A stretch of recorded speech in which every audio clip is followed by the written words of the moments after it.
In our last lecture, we were discussing Salmon's definition.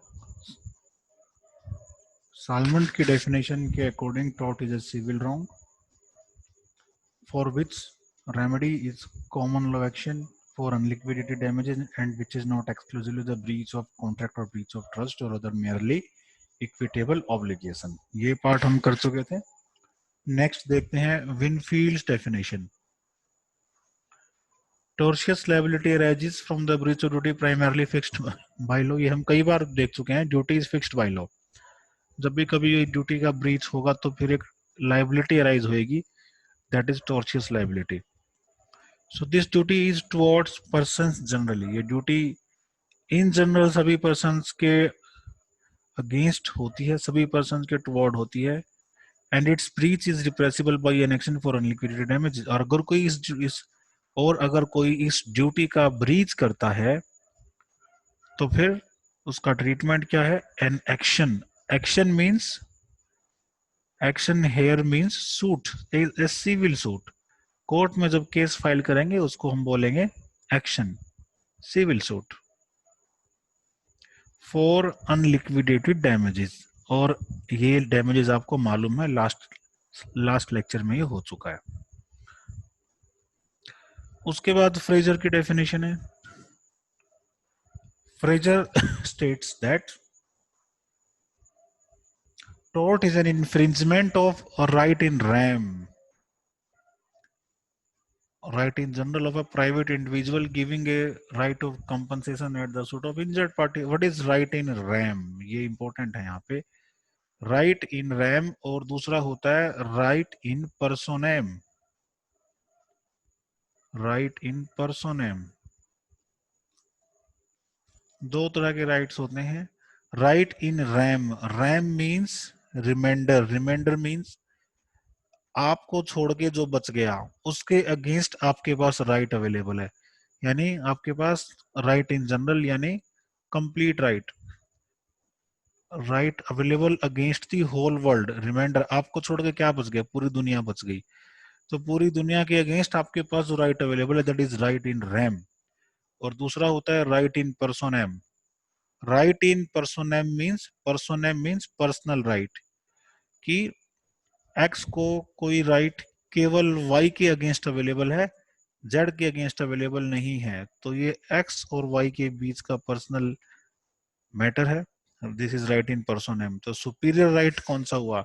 This right in rem exclusive right, ये बड़ा right है as compared to right in पर्सोनेम.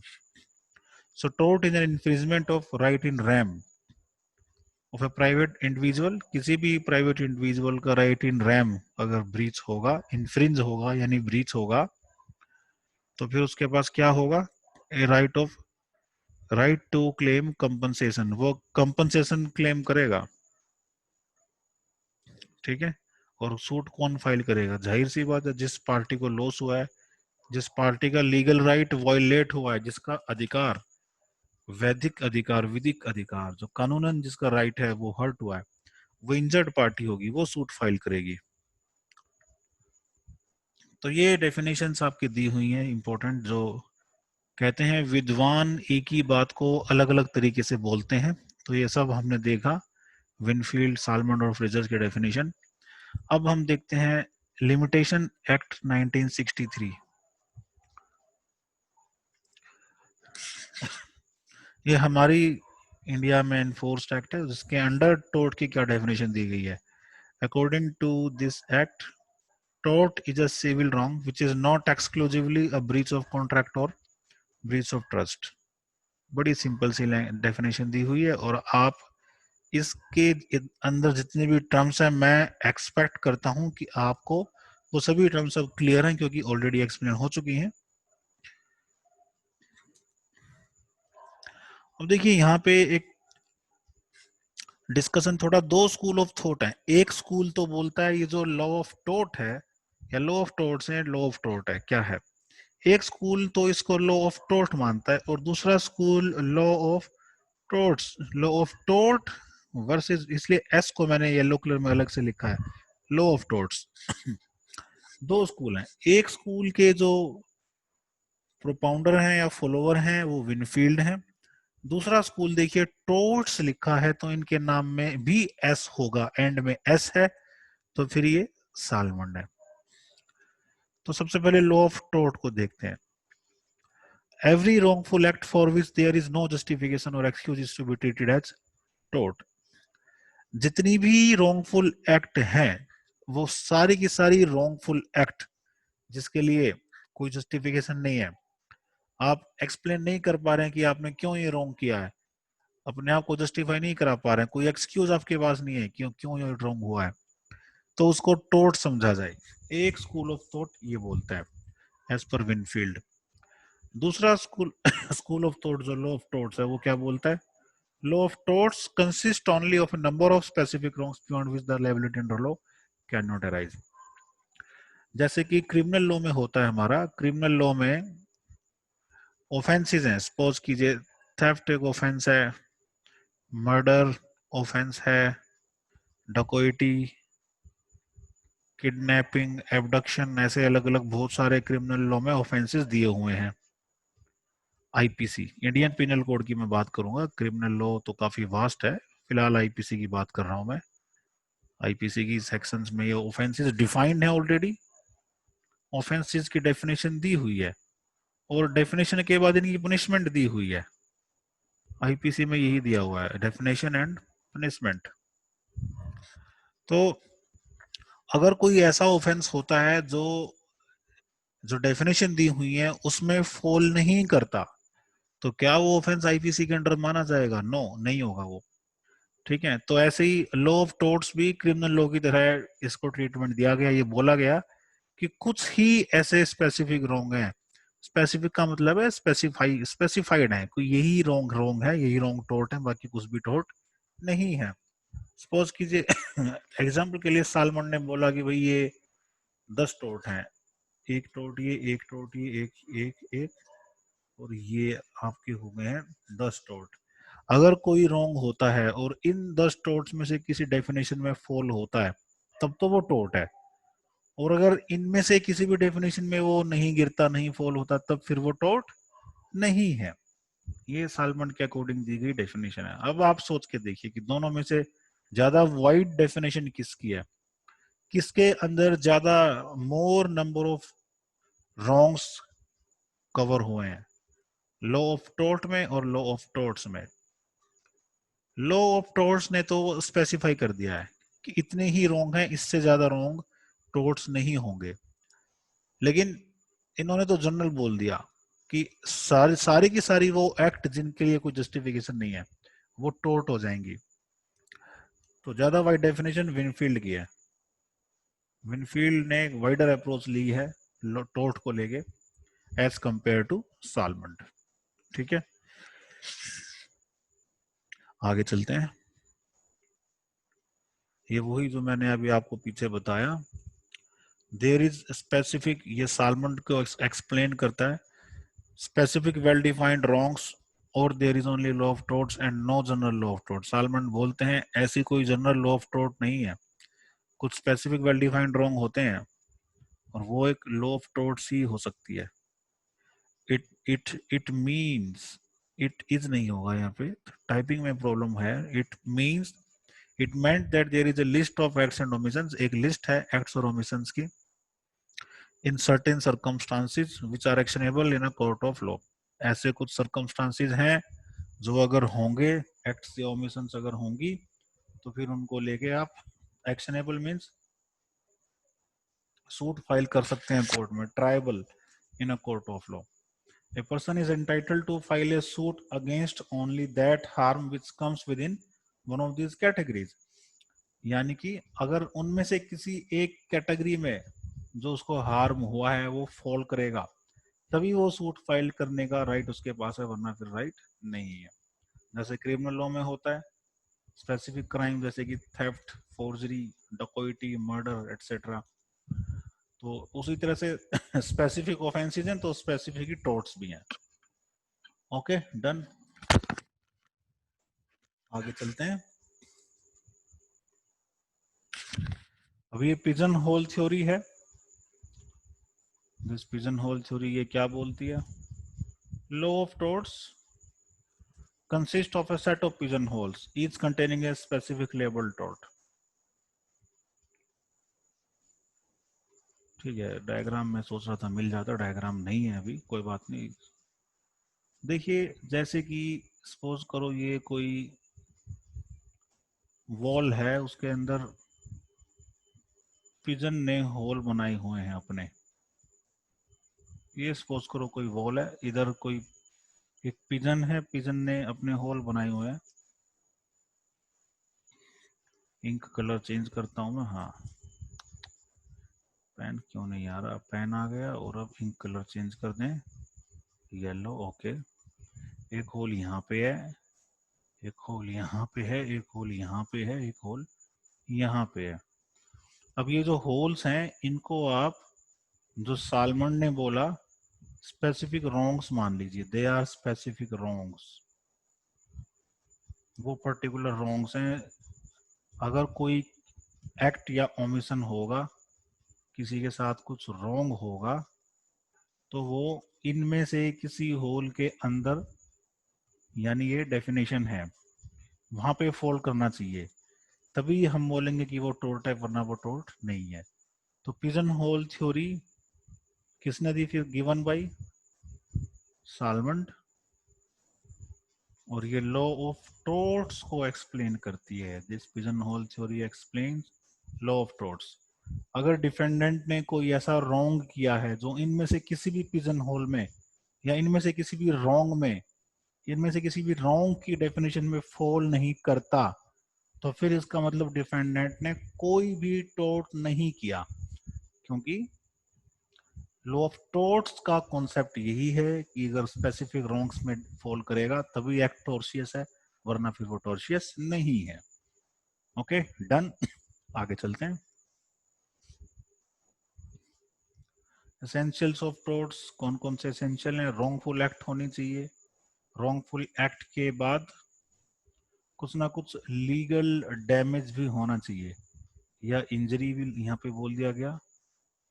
और injury होने के बाद फिर एक राइट जनरेट होगा, right to an action in a court of law. ठीक है, नेक्स्ट। ये कुछ पॉइंट्स हैं टोर्ट और क्राइम के में डिस्टिंग्विश करने के लिए, क्योंकि हमें मालूम है टोर्ट तो सिविल रॉन्ग है, और क्राइम तो है, क्रिमिनल ऑफेंस क्राइम ही होते हैं। देखते हैं क्या क्या डिफरेंस है, इससे आपको और समझने में हेल्प मिलेगी कि दोनों में क्या डिफरेंस है। Tort is a wrong against individual, मैंने पहले भी एक्सप्लेन किया है आपको, ये इंडिविजुअल के अगेंस्ट रॉन्ग है। Whereas crime is a wrong against the society, society के अगेंस्ट, पूरे समाज के अगेंस्ट ये रॉन्ग होता है। चोरी अगर होती है तो ऐसा नहीं है जिसके घर में चोरी हुई है उसी का नुकसान हुआ है, नो। चोरी, थेफ्ट, पूरे सोसाइटी के अगेंस्ट ये एक ऑफेंस माना जाता है। मर्डर अगर किसी का हुआ है, that is an offence against the society, not just a single person और the family of a single person. In tort the defendant will be sued in a civil court, जाहिर सी बात है, सिविल रॉन्ग है तो civil court में जाएगा, criminal wrong है तो क्रिमिनल कोर्ट में जाएगा। The main purpose of the law of tort is to provide the individual who has suffered from any wrong infringement of their right with a remedy to enforce their right. यहाँ पे law of tort का main purpose क्या है? Law of tort का main purpose यही है कि जब भी किसी इंडिविजुअल को किसी प्रकार का राइट इन्फ्रिंजमेंट होगा, जैसे उसका राइट इन्फ्रिंजमेंट का मतलब कोई अधिकार है उसका, कोई राइट है, और फिर वो इंटरफेयर होगा, कोई रॉन्ग होगा, इन्फ्रिंजमेंट होगा, तो टोर्ट लॉ उसको एक रेमेडी प्रोवाइड कराएगी अपने राइट्स को एनफोर्स कराने के लिए। और रेमेडी क्या है? Right to an action and claim maintain and claim compensation. लेकिन main purpose of criminal law is to maintain, ये इंपॉर्टेंट है, criminal law law and order को मेंटेन करने के लिए होती है, और प्रोटेक्शन के लिए होती है, सेफ्टी के लिए होती है पब्लिक की। Next, standard of proof in the tort should be balance of probabilities, ये नोट कर लीजिए। सिविल केस में सिविल केस में जो बर्डन ऑफ प्रूफ होता है जिस पार्टी पे, वो बैलेंस ऑफ प्रोबेबिलिटीज पे डिपेंड करेगा। यानी इसको प्री पोंडरेंस भी लिखा मिल सकता है कभी कभी बुक्स में, preponderance of probabilities. But criminal cases में बियॉन्ड रीजनेबल डाउट, यानी आपको क्रिमिनल केस में अगर वाई को सपोज कीजिए वाई एक्यूज्ड है और ये इस पे चार्ज लगा कि इसने मर्डर किया है, तो कोर्ट को अपने आप को पूरी तरह से ये संतुष्ट करना होगा कि ऑफेंस किसी और ने किया ही नहीं है, मर्डर किसी और ने किया ही नहीं है, वाई नहीं किया है, बियॉन्ड रीजनेबल डाउट, बिना बिल्कुल कोई भी संदेह कोई भी शक ना हो, तब क्रिमिनल केस में इसको कॉन्विक्ट किया जाएगा। क्योंकि क्रिमिनल केस में पता है आपको डेथ पेनल्टी भी हो सकती है, उसके अलावा इम्प्रिजनमेंट तो होती ही है, फाइन का भी प्रोविजन है।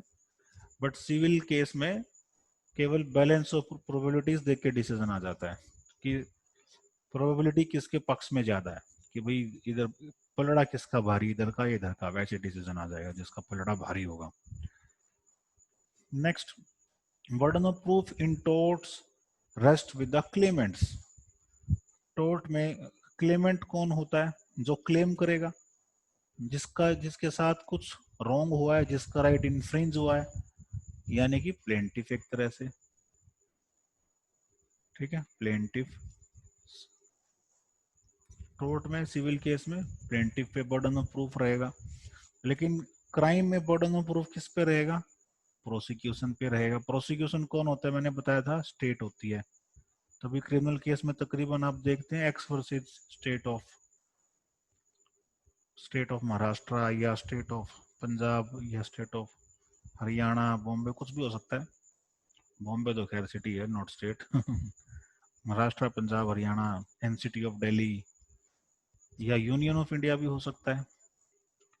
तो ये तो डिपेंड करेगा कि कहाँ पे ट्रायल, ऑफेंस कहाँ पे हुआ है, ट्रायल कहाँ पे चल रहा है, उस पे। वो क्रिमिनल लॉ का पार्ट है, वो देखेंगे बाद में, क्रिमिनल प्रोसीजर कोड का, सीआरपीसी का पार्ट है। तो आगे चलते हैं, ये समझ में आ गया होगा। अब नेक्स्ट हमारा आता है difference between tort and breach of contract. Tort में और ब्रीच ऑफ कॉन्ट्रैक्ट में क्या डिफरेंस है? दोनों ही सिविल रॉन्ग है, टोर्ट भी और ब्रीच ऑफ कॉन्ट्रैक्ट भी।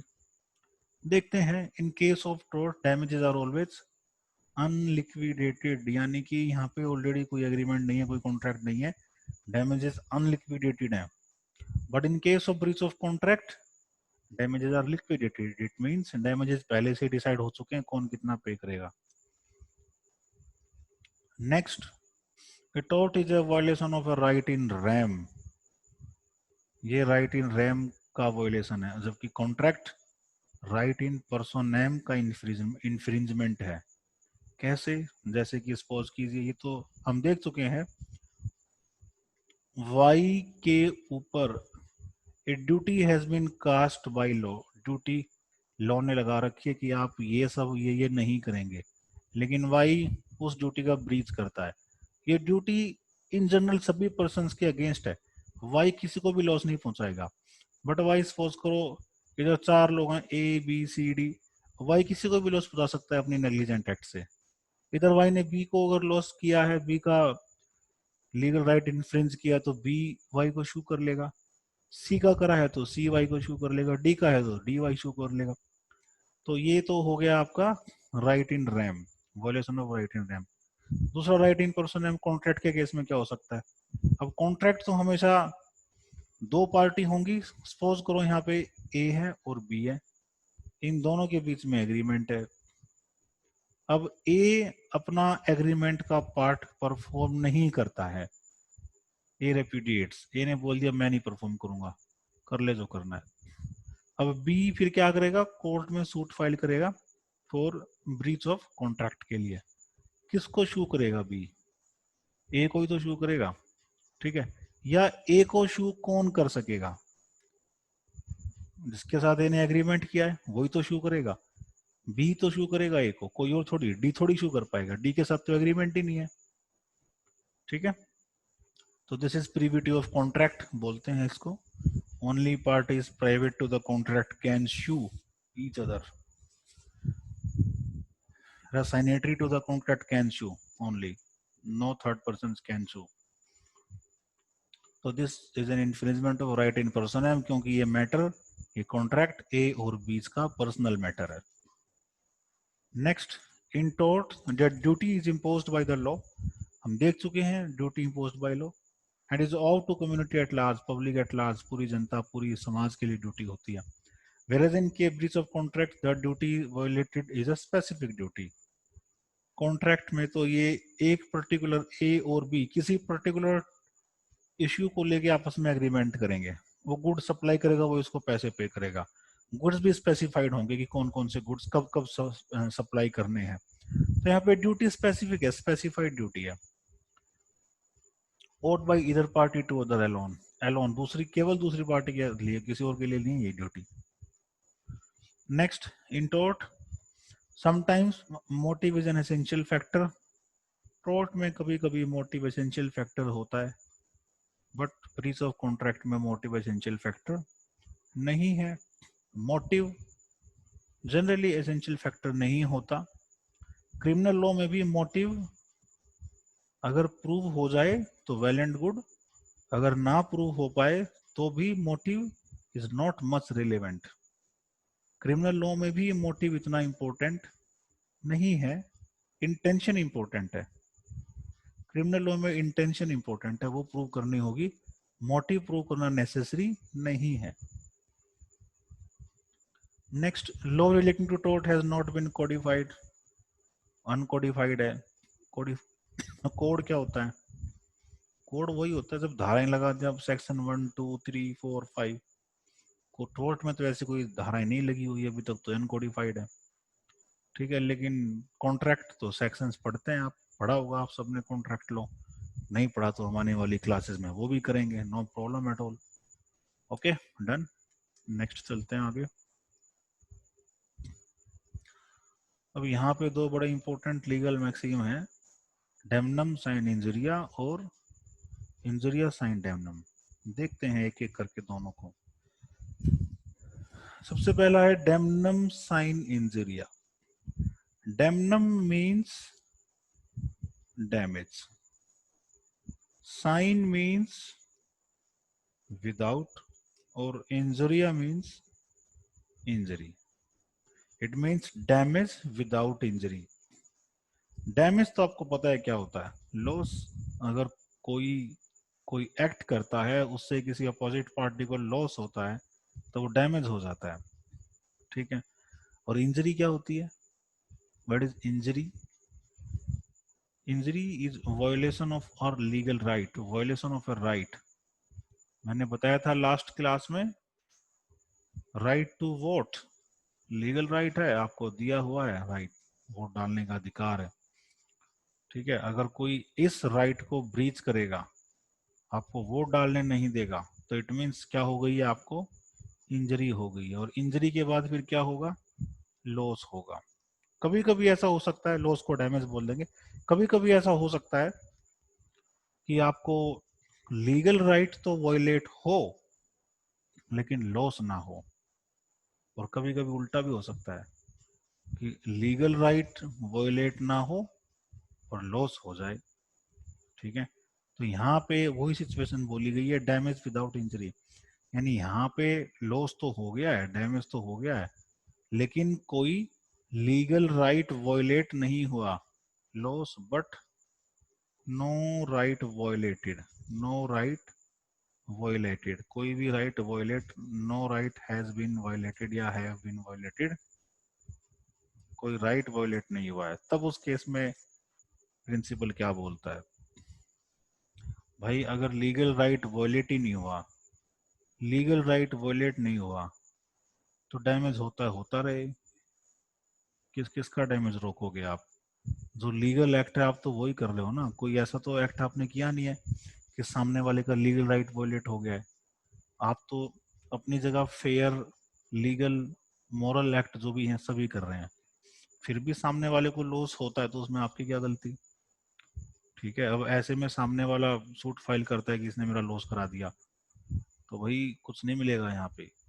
ठीक है, तो in other words, causing of damage however substantial, कितना भी ज्यादा डैमेज हुआ हो, to another person is not actionable. It means court में कोई सूट नहीं जाएगा इसके लिए। Is not actionable in law unless there is also a violation of legal right. यानी सबसे इंपॉर्टेंट क्या है, violation of legal right. Legal right violate होना नेसेसरी है। ठीक है, केवल डैमेज होना सफिशिएंट नहीं है। Therefore, there will be no compensation for the plaintiff unless there is also a violation of legal right. मेरे हिसाब से समझ में आ गया होगा, बाकी नहीं आया तो अभी और आगे नेक्स्ट स्लाइड पे देखते हैं एग्जांपल इसके। ये एक लीडिंग केस है हमारे सामने, जो लॉ ग्रेजुएट स्टूडेंट लॉ कर रहे होंगे उनके सामने ग्लूचेस्टर ग्रामर स्कूल केस काफी पढ़ा होगा आपने। अब यहाँ पे क्या होता है पढ़ते हैं। In this case defendant set up a rival school near the plaintiff school due to which the plaintiff suffered loss as student started joining the defendant school. अब यहाँ पे एक्स स्कूल है, इसके सामने वाई भी एक स्कूल खोल देता है, तो वह स्कूल तो कोई भी खोलो, सबका राइट है, लीगल रिक्वायरमेंट सेटिस्फाई करो स्कूल खोलो। अब स्टूडेंट्स तो उतने ही रहेंगे, बढ़ेंगे कहाँ से। एक्स के स्टूडेंट्स, एक्स स्कूल के स्टूडेंट्स वाई स्कूल में एडमिशन ले लेते हैं, तो अब एक्स क्या करेगा फिर, एक्स फीस कम करेगा अपनी ताकि बच्चे ना जाएं उधर, एक्स को फीस कम करनी पड़ गई, वाई और कम फीस कर देगा, दोनों में कंपटीशन हो गया। कंपटीशन से अल्टीमेटली एक्स को काफी लॉस हो गया, डैमेज हो गया। अब ये वाई को इशू करता है फॉर द कंपनसेशन। तो बताइए कंपनसेशन अवार्ड होगी? बिल्कुल ठीक नहीं होगी। क्यों कंपनसेशन अवार्ड होगी? कोई लीगल राइट वायलेट थोड़े ना हुआ है, डैमेज हुआ है तो वो तो काफी कॉमन है। इधर इधर एक दुकान खुली हुई है, इधर एक कोचिंग इंस्टीट्यूट है, सपोज करो सामने एक और खुल गया कोचिंग इंस्टीट्यूट, तो बच्चे तो इधर शिफ्ट हो जाएंगे, इसकी फीस भी कम है, इसमें पढ़ाई भी अच्छी होती है, बच्चे इधर शिफ्ट हो जाएंगे। तो पहले वाला कोचिंग सेंटर फिर क्या शो करेगा इसको कि तुमने क्यों खोला? नहीं करेगा।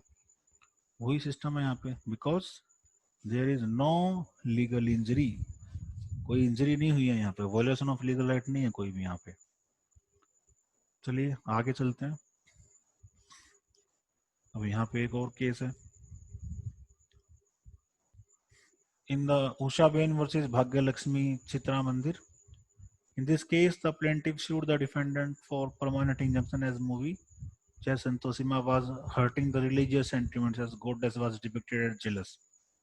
आप में से खैर देखी होगी मूवी किसने, मैंने तो खैर देखी है बचपन में, हल्की हल्की मुझे स्टोरी याद भी आ रही है। इसमें जय संतोषीमा में गॉडेस देवियां होती हैं, वो आपस में ऐसा दिखाया गया कि दोनों एक दूसरे से जलती हैं, एक देवी दूसरी देवी से जलती है, वो अपने भक्त का भला करती है, वो अपने भक्त का भला करती है, दूसरे के भक्त का नुकसान करती है, ऐसा कुछ दिखाया गया है, एग्जैक्टली मुझे नहीं है याद।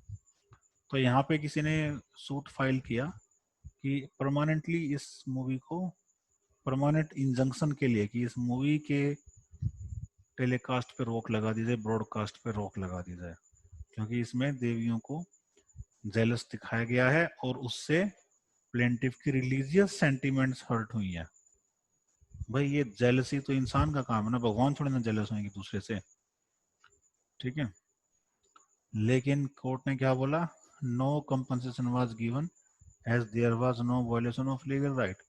कोर्ट ने बोला कि भाई अगर आपके रिलीजियस सेंटिमेंट हर्ट होते हैं तो आप मूवी मत देखिए, उसमें क्या है, मूवी मत देखो, कोई लीगल राइट थोड़ा ना वायलेट हुआ है आपका, no violation of legal right.